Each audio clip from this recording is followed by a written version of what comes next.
సార్వత్రిక ఎన్నికలకు ముందు మోదీ సర్కారు కీలక నిర్ణయం తీసుకుంది. ఎప్పుడు 2019లో ఆమోదించిన వివాదాస్పద పౌరసత్వ సవరణ చట్టాన్ని ఇప్పుడు అమల్లోకి తీసుకొస్తూ ఉత్తర్వులు జారీ చేసింది. పాకిస్తాన్, బంగ్లాదేశ్, ఆఫ్ఘనిస్తాన్లో మత మైనారిటీలుగా హింసకు గురై ఎలాంటి పత్రాలు లేకుండా 2014 డిసెంబర్ 31కి ముందు మన దేశానికి వలస వచ్చిన ముస్లిమేతరులకు భారత పౌరసత్వం ఇచ్చే చట్టం ఇది. ఆయా దేశాల నుంచి ఇక్కడికి వచ్చిన వారిలో ముస్లింలు మినహా మిగతా మతాల వారికి హిందువులు, సిక్కులు, జైనులు, బౌద్ధులు, పార్సీలు, క్రైస్తవులకు ఈ చట్టం కింద మన పౌరసత్వం ఇస్తారు.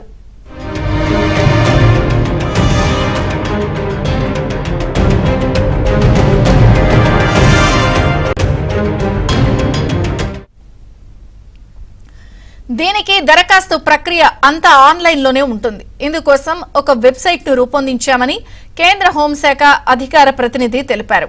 ఈ చట్టం కింద మన పౌరసత్వం కోసం దరఖాస్తు చేసుకునే వారిని ఎలాంటి పత్రాలు అడగబోమని ఆయన వెల్లడించారు.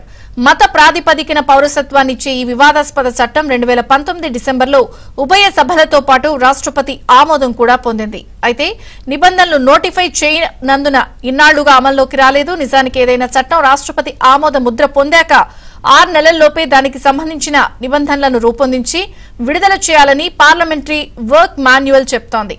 అలా కాని పక్షంలో మరింత గడువు కావాలని సంబంధిత పార్లమెంటరీ స్టాండింగ్ కమిటీని కోరాల్సి ఉంటుంది.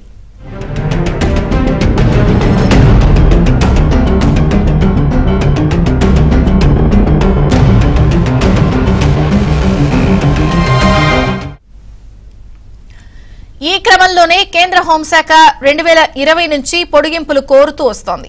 నిన్న విడుదల చేసిన నిబంధనలు పాకిస్తాన్, బంగ్లాదేశ్, ఆఫ్ఘనిస్తాన్లో మత మైనారిటీలుగా ఉన్నవారు మన దేశ పౌరసత్వాన్ని పొందడానికి ఉపకరిస్తాయని కేంద్ర హోంమంత్రి అమిత్ షా పేర్కొన్నారు.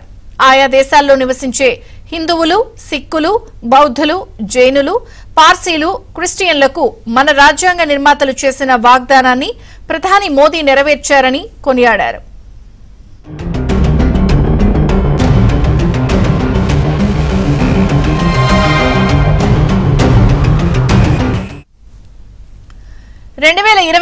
సార్వత్రిక ఎన్నికలకు ముందే ఈ చట్టాన్ని అమల్లోకి తెచ్చి తీరుతామని ఆయన ఇటీవలి కాలంలో పలు సందర్భాల్లో ప్రకటించారు. ఒక వర్గాన్ని ఏకీకృతం చేసేందుకే సరిగ్గా లోక్సభ ఎన్నికలకు ముందు మోదీ సర్కారు ఈ ఉత్తర్వులు జారీ చేసిందని కాంగ్రెస్ సహా పలు పార్టీలు మండిపడ్డాయి. ఎన్నికల బాండ్లకు సంబంధించిన వివరాల వెల్లడికి ఎస్బీఐకి మరింత గడువు ఇవ్వడానికి సుప్రీంకోర్టు తిరస్కరించడంతో పత్రికల్లో దానిపై పతాక శీర్షికల్లో వచ్చే వార్తలను ఆపడానికే మోదీ సర్కారు హుటాహుటిన सीएए నిబంధనలను విడుదల చేసిందని కాంగ్రెస్ జనరల్ సెక్రటరీ జయరాం రమేష్ ఆరోపించారు. నిబంధనలు నోటిఫై చేయడానికి 9 సార్లు పొడిగింపులు కోరి ఇప్పుడు సరిగ్గా ఎన్నికల ముందు విడుదల చేయడం అంటే అది ఎన్నికల్లో ఒక వర్గాన్ని ప్రత్యేకించి పశ్చిమ బెంగాల్, అస్సోంలో ఒక వర్గాన్ని పోలరైజ్ చేయడం కోసమేనని జయరాం రమేష్ దుయ్యబట్టారు.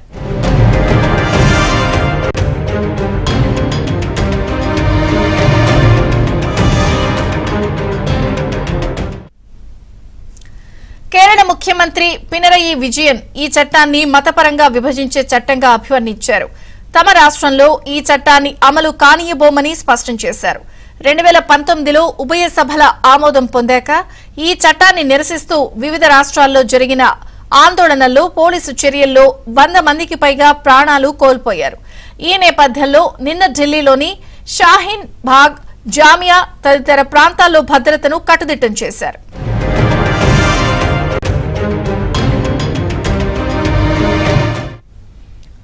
పాకిస్తాన్, ఆఫ్ఘన్, బంగ్లాదేశ్ నుంచి 2014 డిసెంబర్ 31కి ముందు ఇక్కడికి వలస వచ్చిన ముస్లిమేతరులకు భారత పౌరసత్వం ఇచ్చే లక్ష్యంతో రూపొందించిన చట్టం ఇది.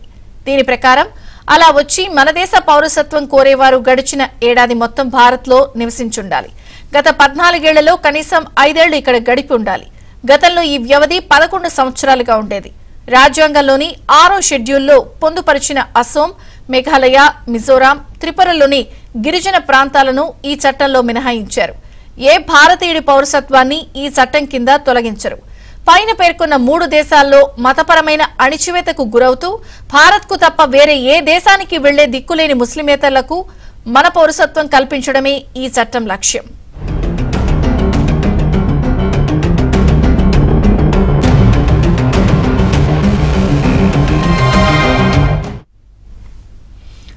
లోక్సభ ఎన్నికలు సమీపిస్తున్న తరుణంలో పౌరసత్వ సవరణ చట్టం నిబంధనలను నోటిఫై చేస్తూ కేంద్ర ప్రభుత్వం తీసుకున్న నిర్ణయాన్ని విపక్షాలు తప్పుపట్టాయి. రాజకీయ కారణాలతోనే ఈ నిర్ణయాన్ని తీసుకొచ్చిందని విమర్శించాయి. కోల్కతాలో పశ్చిమ బెంగాల్ సీఎం మమతా బెనర్జీ విలేకరులతో మాట్లాడుతూ ఎన్నికల ముందు ప్రజలను కావాలని రెచ్చగొట్టడానికే ఈ నోటిఫికేషన్ ఇచ్చిందని ఆరోపించారు. పార్లమెంట్ ఆమోదించిన 4 ఏళ్లకు నోటిఫై ఇవ్వడం ఏమిటని ప్రశ్నించారు. ఈ నిబంధనలు వివక్షపూరితంగా ఉన్నాయని అనిపించినా ఉన్న హక్కులను హరించేవిగా ఉన్నా తీవ్రంగా వ్యతిరేకిస్తామని చెప్పారు. సీఏఏ పశ్చిమ బెంగాల్తో పాటు ఈశాన్య రాష్ట్రాలకు చాలా కీలకమైన అంశమని అన్నారు.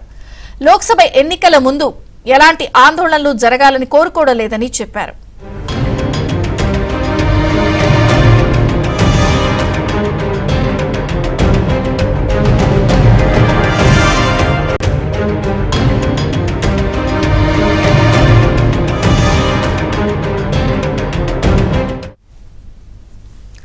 ఇక ఎన్సీపీ అధికార ప్రతినిధి క్లైడ్ కాస్ట్రో ముంబైలో మాట్లాడుతూ ఎన్నికల బాండ్ల వ్యవహారం నుంచి ప్రజల దృష్టిని మళ్లించడానికి మోదీ ప్రభుత్వం ఈ నోటిఫికేషన్ ఇచ్చిందని ఆరోపించారు. ముస్లింలను ద్వితీయ శ్రేణుల పౌరులుగా మార్చాలి అన్న గాడ్సే సిద్ధాంతాన్ని అమలు చేయడానికి ఈ నోటిఫికేషన్ ఇచ్చిందని హైదరాబాద్ లో ఎంఐఎం నాయకుడు అసదుద్దీన్ ఓవైసీ విమర్శించారు. ఉపాధి లేక లక్షలాది మంది దేశాన్ని విడిచి వెళ్లిపోతుంటే పక్క దేశాల వారికి పౌరసత్వం ఇస్తామనడం అర్థలేని మాట అని అఖిలేష్ యాదవ్ వ్యాఖ్యానించారు.